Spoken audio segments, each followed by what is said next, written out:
Untitled, and welcome back to another episode of the Brush Sauce Theater. This will be, I believe, episode 60, the first episode of 2018. I hope you're all well. So I recently posted in the Brush Sauce Discord, link below, a few topics, open for suggestion. And brush efficiency, brush economy, brush work in general, I think, is something that came up, and I think I could just touch upon that quickly today. So let's first look at a few examples to kind of get the meaning of what I'm trying to say here. Here's a fantastic image by Mead Schaefer. Now, there's a lot going on here. It's multi-figured, there's a canon, there's action, there's storytelling.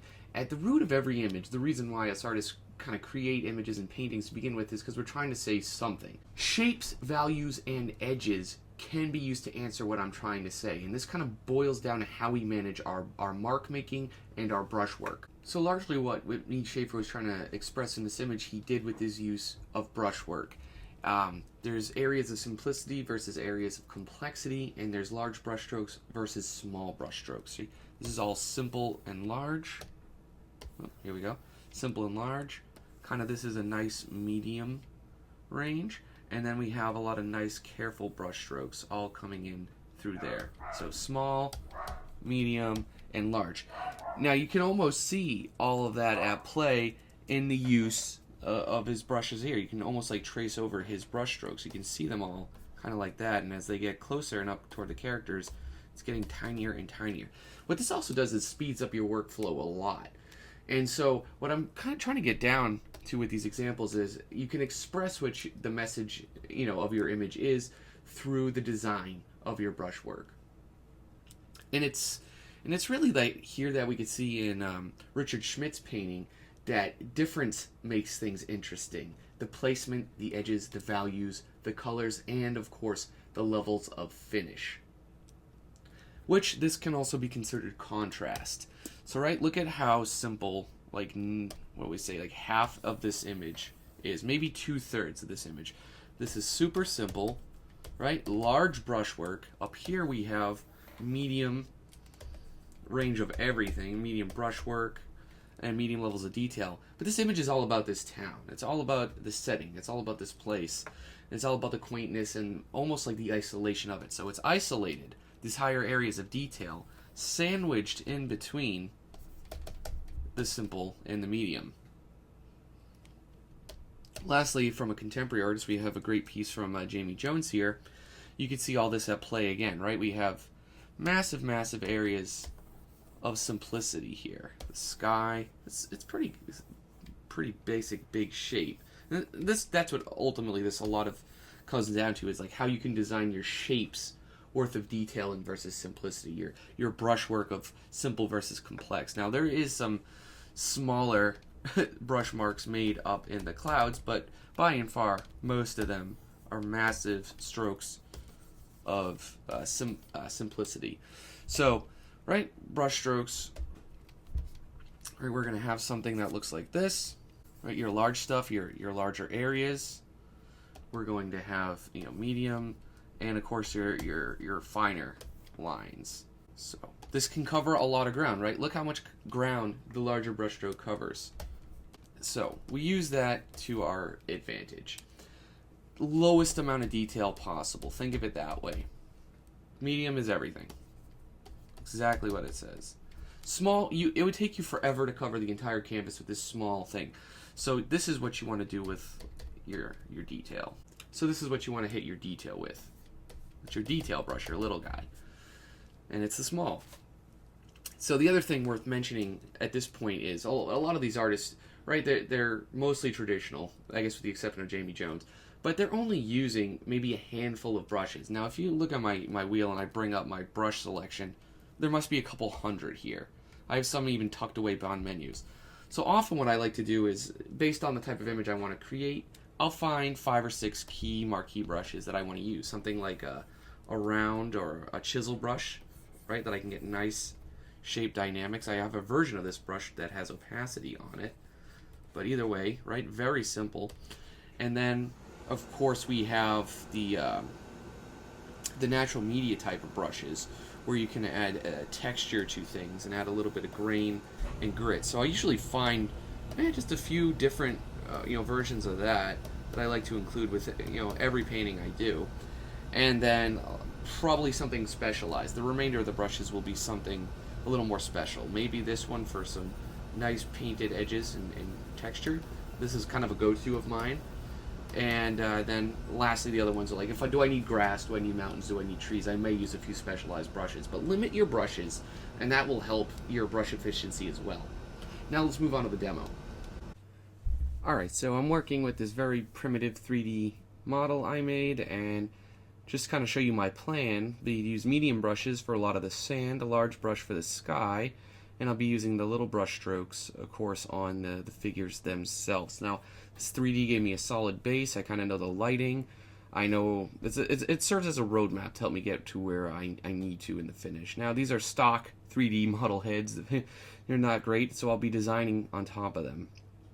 So see, just with like 2 to 3 brush strokes, leaving some negative space in the sky, I can already imply all the clouds, the movement with them, and just kind of going back and kind of cover them up a little bit. But it's all about getting a lot of mileage with each and every brush stroke. I try to make every mark on the page intentful and with purpose.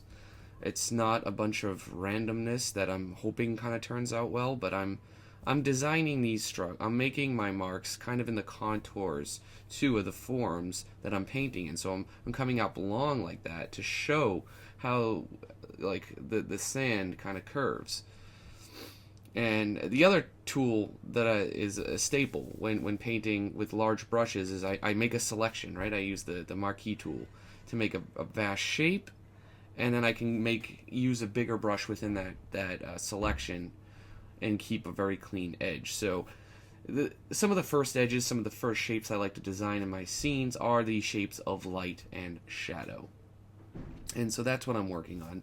Now there's no real texture or even fancy use of brush. This has all been fairly kind of flat, round brushes that I showed off just a few moments ago. And so see, I'm using a selection, and after I have my key shapes in there, key shapes of almost nearly flat color, then I kind of come over those in a very careful way, and I apply a little bit of that texture, a little bit of that grit to it. And this helps give the painting a little bit of detail, and it gives it a little tooth as well. Something that it doesn't look like it was synthetically airbrushed from something like the 80s or something. I love the 80s, but not the whole airbrush look over like a lot of the art. So yeah, I had kind of just working up the detail, broad strokes to the small ones. I'm not gone into detail yet, but I'm starting to kind of finesse and kind of think about how I want these shapes to read. So very commonly what I'll do is something like this. I'll take a handful of my brush marks or my strokes, and I'll just warp them, I'll skew them, and I'll reuse my own brush marks in a canvas if it saves me some time. That wasn't necessarily about saving time in this case, but it was about kind of changing the shapes of the shapes that I painted. So like for instance, I'm doing that like this, right? I make a very careful shape by design. It's got a big edge, it's got a short edge, medium edge, and another large edge. It's there's a rhythm to it. And I'm poking out the highlight, like it's just kind of dipping in there. And that'll be the perfect little place, I figure, to nest my characters. Help sell the scale of the world, it'll give context, and increase my storytelling. So now I'm just kind of modifying my brushwork. So the other thing I like to do with my brush strokes, my brushwork in general, is use the smudge tools to kind of work their edges. That way it keeps a nice variety, right? A good painting's all about the subtle variety. So I've painted my janky little character here on his mount. It'll be a placeholder for now. I kind of made him on a separate layer on top, but it'll give me a good opportunity, right, to cast a nice little shadow in there, and to kind of, right, like little brushes where the details matter, right, where the characters are. And so now, once again, I'm going over these larger areas with textural brushes, and without changing my hue or my value too much, I'm just adding slight bits of detail, not even detail, but just texture within my flat shapes, as you can just see me doing here now with the sand. It very much for me helps keeps things lively and a little more organic. So for me, my painting and my brushwork often comes in the form of doing it in a few different layers, or think of it as a few different passes. Right, the simple blocky shapes, very much like the 3D model head, and then I'll just start painting over it, bigger strokes to smaller as necessary. So now I need to start designing out my figureheads, and I'm going to change up a lot of the 3D model. It's great as a base, but again, if everybody uses the same stock model that I had, everyone's going to be making the same looking pictures. So I'm changing up not only the anatomy, the geometry, and the design of it. I'm giving it a little bit of my own, I'm putting my own stamp on it, making it mine. At least I'm trying to. So I'm using just the colors that are there. I haven't kind of figured out the material yet, but I want to just again, using the smaller brushes now, the smallest brushes I've really used, to kind of work out these smaller shapes, to put these finer details on the scene itself. So this is where I definitely would get some cultural references. I'd look up some Mayan, some Aztec, some Persian, anything I can find to give this a little bit of identity and a little bit of flavor. It needs flavor. It's just a very bold, boring, plain design.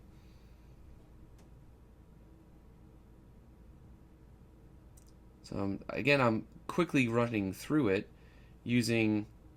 It's a pretty small brush, but I'm blocking out, of course, the shapes and the forms. That way, when I can kind of correct it and course correct it like I'm doing now, right? I'm darkening it all, making the texture a little bit different. I can, very much like you can see me doing here, I'm applying a few different layers of brush strokes over that flat geometric shape, and that helps make it look a little bit more painted, hand painted anyways, rather than stock 3D model. That's never a good thing. So of course I have warm colors on the undersides from the warm of the texture of the ground, cooler on the surfaces of the side, the ambient lighting coming in from the sky, the fill light. And now of course I can do all the fancy little set dressings and the last minute bits of detail to kind of make a really cool scene. So as simple as the narrative is here, the little character wanders up with his little buddy, and they activate this ancient statue. I know it's really deep storytelling going on, but I think an image with a story that's fairly self-explanatory is always a good thing. So I'm just kind of painting in his little buddy, and yeah, everybody will be on their merry way. But it's not till these last stages I kind of color correct it all. I flip the image back and forth many times. I simplify brushwork if necessary, and I will complicate it. I'll add a few more strokes on the more important areas. But it's all by design, and I think that's the important thing. And that's what I do with my students. I help them get to their design, the root of what they're trying to say with their images, the best way I can. And then that way everything has an intent, it's got a purpose, and hopefully with them all in place, it goes forward. So thank you for watching. Hope you enjoyed this. Feel free to leave me ideas and future topics to cover in the comments. Take care.